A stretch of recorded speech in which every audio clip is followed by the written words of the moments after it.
ছাত্ৰ-ছাত্ৰীসকল, আশা কৰোঁ তোমালোকৰ পৰীক্ষা ভালে হৈছে, যিসকল হৈ গৈছে আৰু যিসকল হ'ব তোমালোকৰ নিশ্চয় ভালে হ'ব। যিয়ে নহওক কেইখনমান মই ৰচনা লৈ আহিছোঁ তোমালোকৰ ইম্পৰ্টেণ্ট। ৰচনাখন তোমালোকৰ লগত আলোচনা কৰিম আৰু এইবিলাক ৰচনা হওক বা কুৱেশ্যন পেপাৰবিলাক আগৰ প্ৰিভিয়াছ ইয়েৰ কুৱেশ্যন পেপাৰ হওক বা ইম্পৰ্টেণ্ট নোটছবিলাক আটাইখিনি আমাৰ হোৱাটছএপ চেনেলতে প্ৰভাইড কৰা হয়। তোমালোকে হোৱাটছএপ চেনেলটোত লিংক দেখা পাইছা, লিংকটোত ক্লিক কৰিলে হ'ল। ক্লাছ 9 ক্লাছ 8 সকলোৱে হোৱাটছএপ চেনেল আছে, তোমালোকে তাত জইন হৈ ল'লে আটাইখিনি দিয়াৰ সুবিধা হ'ব। আৰু ইয়াৰ উপৰি আমাৰ অনলাইন টিউশ্যনো আৰম্ভ হৈছে, অনলাইন ক্লাছৰ এডমিশ্যন। গতিকে কোনো ছাত্ৰতে জইন হ'ব বিচাৰিলে হ'ব পাৰিব। ডিটেইলছ তোমালোকে নাম্বাৰটো SMS কৰি জানিব পাৰিব। 4টা বিষয় মাহিলী মাত্ৰ 99 টকাতে পঢ়োৱা হয়। আজিয়ে নহওক আমি আগবাঢ়িছোঁ। তোমাৰ প্ৰিয় সাহিত্যিক। আৰম্ভণি। ছাত্ৰ জীৱনৰ নিজে পঢ়িব পৰা আজিলৈকে অধ্যয়ন কৰা বিভিন্ন পুথিৰ মাজেৰে একোজন সাহিত্যিকৰ ব্যক্তিত্বই মোৰ মনত সাজ বহুৱাই যায়। তেওঁলোকৰ মাজৰ পৰা এজন প্ৰিয় সাহিত্যিক নিৰ্বাচন কৰাটো অতি দুৰূহ কাম। তথাপি মোৰ প্ৰিয় সাহিত্যিকগৰাকীৰ বিষয়ে লিখিবলৈ দিয়াত মই ৰসৰাজ লক্ষ্মীনাথ বেজবৰুৱাদেৱক বাছি লৈছোঁ। অসমীয়া ভাষা সাহিত্যক বিশ্বত প্ৰতিষ্ঠা কৰাত যিসকল ব্যক্তিৰ অৱদান অনন্য, তাৰ ভিতৰত বেজবৰুৱাদেৱৰ অন্যতম। তেওঁক অসমীয়া সাহিত্যৰ নৱ-ৰূপকাৰ দিগদৰ্শনকাৰী আৰু প্ৰাণ প্ৰতিষ্ঠাতা বুলিও ক'ব পাৰি। সাহিত্যিকজনৰ চমু পৰিচয়। 1864 খ্ৰীষ্টাব্দৰ নৱেম্বৰ মাহত লক্ষী পূৰ্ণিমাৰ শুভ পবিত্ৰ লগ্নত আহতগুৰি নামৰ ঠাইত বেজবৰুৱাদেৱৰ জন্ম হয়। তেওঁৰ পিতৃৰ নাম আছিল দীননাথ বেজবৰুৱা আৰু মাকৰ নাম থানেশ্বৰী দেৱী। লক্ষী পূৰ্ণিমাৰ দিনা জন্মগ্ৰহণ কৰাৰ বাবে তেওঁৰ নাম লক্ষ্মীনাথ ৰখা হয়। শিৱসাগৰ চৰকাৰী হাইস্কুলৰ পৰা প্ৰৱেশিকা পৰীক্ষাত বিশেষ কৃতিত্বৰে উত্তীৰ্ণ হৈ কলিকতা ৰিপন কলেজত অধ্যয়ন কৰে।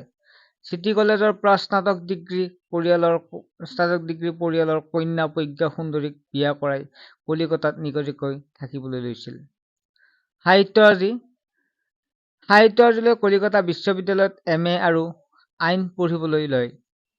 কলিকতাৰ বিখ্যাত ঠাকুৰ অসমীয়া সাহিত্যৰ বিশিষ্ট সাহিত্যসেৱী বেজবৰুৱাদেৱৰ লেখনি আছিল বহুমুখী। কলিকতাৰ পৰা জোনাকী আলোচনী উলিয়াই নৱজাগৰণ কঢ়িয়াই অনা বেজবৰুৱাদেৱৰ বাঁহী আলোচনী সম্পাদন কৰি সাহিত্য সেৱাৰ সূচনা কৰে। অসমীয়া সাহিত্যত চুটিগল্পৰ জনক বেজবৰুৱাদেৱৰ চুটিগল্পৰ পুথিসমূহ সুৰভি, জোনবিৰি, কহুকলি আৰু সাধুকথাৰ পুথি। পদুম কুঁৱৰী তেওঁৰ একমাত্ৰ উপন্যাস। লিটিকাই, নোমল পাচনি, চিকৰপতি, নিকৰপতি আদি। ধেমেলীয়া নাট আৰু জয়মতী কুঁৱৰী, বেলিমাৰ, চক্ৰধৰ সিংহ আদি হৈছে তেওঁৰ বুৰঞ্জীমূলক নাট। বেজবৰুৱাদেৱৰ কদমকলি কবিতাপুথিৰ উপৰিও কৃপাবৰ বৰুৱাৰ ছদ্মনামত ৰচনা কৰা ব্যংগাত্মক পুথিসমূহ হ'ল কৃপাবৰ বৰুৱাৰ কাকতৰ টোপোলা, উভতনি, ভাৱৰ বুৰবুৰণি। বেজবৰুৱাদেৱৰ আত্মজীৱনী মোৰ জীৱন সোঁৱৰণ এখন অপূৰ্ব সুন্দৰ জীৱনী গ্ৰন্থ। তেওঁৰ অসাধাৰণ সাহিত্যকৃতিৰ বাবে তেওঁক সাহিত্যৰথী নামেও জনাজাত। প্ৰিয় হোৱাৰ কাৰণ ৰসৰাজ লক্ষ্মীনাথ বেজবৰুৱাৰ ৰচনাত ভাষাত অসমৰ সোণালী গাঁওবোৰ জিলিকি উঠে। অসমীয়া সাহিত্যৰ আৱেগ, অনুভূতি, হাঁহি কান্দোন সকলো স্পষ্ট হৈ উঠে। সেয়েহে তেওঁ মোৰ প্ৰিয় হয়। ইয়াৰ উপৰিও তেওঁ কবিতাৰ মাজেৰে প্ৰবাহিত দেশপ্ৰেম আৰু অসম প্ৰেমৰ বাণীয়ে মোক উদ্ধৃত কৰে। তদুপৰি কুসংস্কাৰে ভৰি থকা অসমীয়া সমাজখনক সাৰি পুচি নিকা কৰাৰ লগতে তেওঁৰ সাহিত্য পঢ়ি মনত হাঁহিৰ খোৰাক তথা বিমল আনন্দ আৰু উৎসাহ উদ্দীপনা পোৱা যায়। সেয়ে বেজবৰুৱাদেৱৰ মোৰ প্ৰিয় সাহিত্যিক। সামৰণি। বেজবৰুৱাদেৱ আছিল নিভাঁজ বৈশিষ্ট্যৰ আৰু প্ৰতিভাশালী ব্যক্তি। তেওঁ দেখাত যিমানেই হাস্যব্যংগ্য নহওক কিয় তেওঁৰ চিন্তাশীল মনক সাহিত্য ৰচনাৰ সময়ত সততে ত্যাগ কৰিছিল।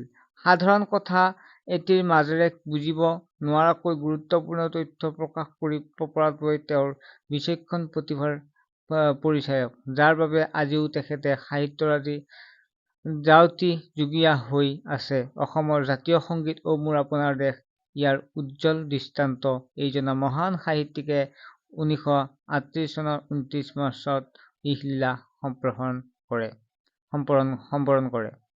ছাত্ৰ-ছাত্ৰীসকল, আৰু নেক্সট এখন মই তোমালোক চাবা, দুই এখন মই আলোচনা কৰিম বিজ্ঞানৰ অৱদান আৰু বিজ্ঞানৰ অৱদান বা বিজ্ঞান আৰু দৈনন্দিন জীৱন।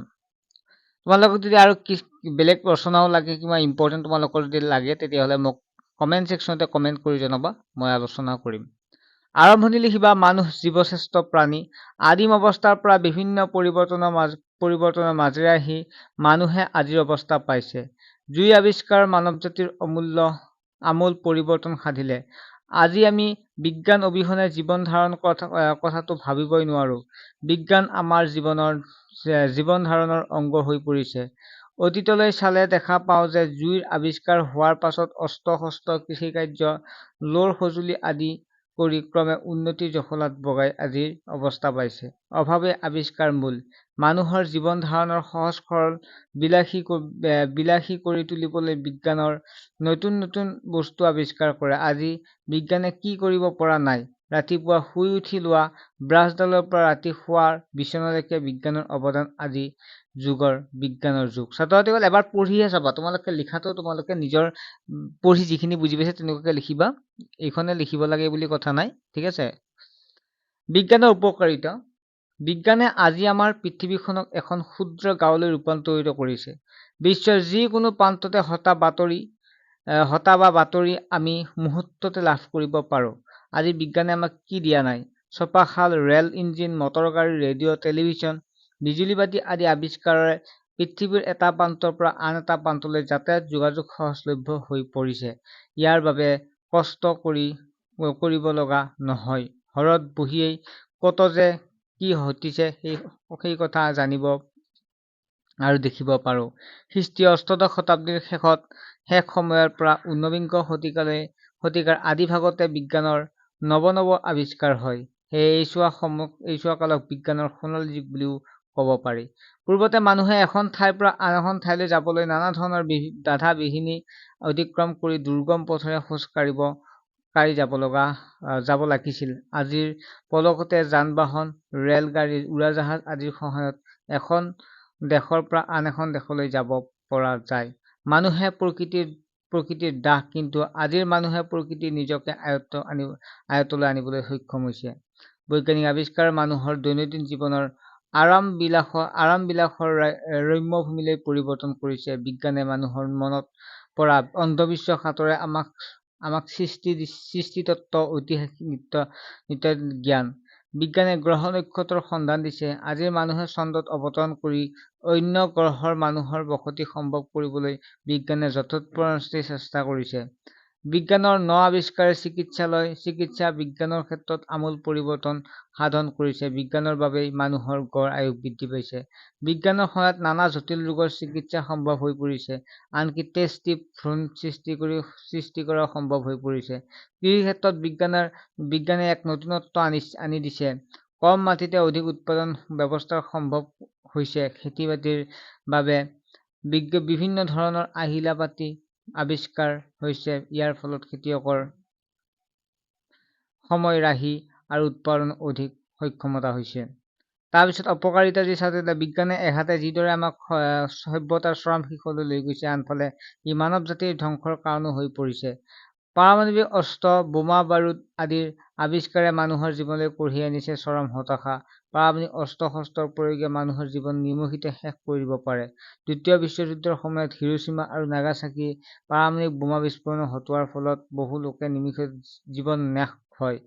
ইয়াৰ উপৰিও জৈৱিক বোমাৰ আৱিষ্কাৰ মানৱ জাতিৰ বাবে অভিশাপ। কীটনাশক দ্ৰব্য, ৰাসায়নিক সাৰে মাটিৰ উৰ্বৰতা বঢ়াই শস্য উৎপাদন বৃদ্ধি কৰাৰ লেখীয়াই মাটিৰ প্ৰদূষণ কৰি ভৱিষ্যত জীৱনলৈ হতাশা কঢ়িয়াই আনিছে। কল-কাৰখানাৰ আৱৰ্জনাই বায়ু প্ৰদূষণৰ কৰি আমাৰ যোগ্য-ভোগ্য বসুন্ধৰাৰ শ্ৰম বিপৰ্যয় সৃষ্টি কৰিছে। কৃত্ৰিম উপগ্ৰহ আৰু ৰকেটৰ ব্যৱহাৰে আমাৰ পৃথিৱী এক ভয়াৱহ পৰিস্থিতিলৈ লৈ গৈছে। সামৰণি: সকলো বস্তুৰে ভাল বেয়া দুয়োটা দিশ আছে।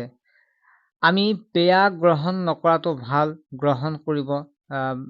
বেয়া গ্ৰহণ নকৰি ভালটো গ্ৰহণ কৰিব লাগে।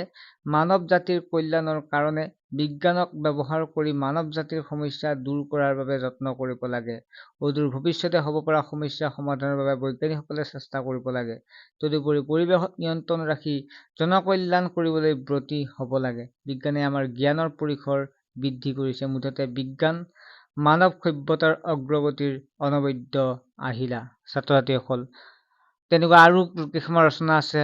অসমৰ প্ৰাকৃতিক সম্পদ হওক, এইবিলাক আমি তোমালোকক গ্ৰুপতে দি দিম, তোমাৰ প্ৰিয় সাহিত্যিক। আৰু তোমালোক হোৱাটছএপ চেনেল যিটো আছে, এই চেনেলটোত মই এই আটাইখিনি ৰচনা তোমালোকক দি দিম। গতিকে হোৱাটছএপ চেনেলটো তোমালোকে ফ'ল' কৰিবা। তাত ক্লাছ 9, 8 তেনেকুৱাকৈ আছে। তোমালোকে 9ৰ হ'লে ক্লাছ 9ৰ, 8ৰ হ'লে 8ৰ তোমালোকে ফ'ল' কৰি দিবা। ঠিক আছে, নেক্সট এটা ভিডিঅ'ত লগ পাম। বাই।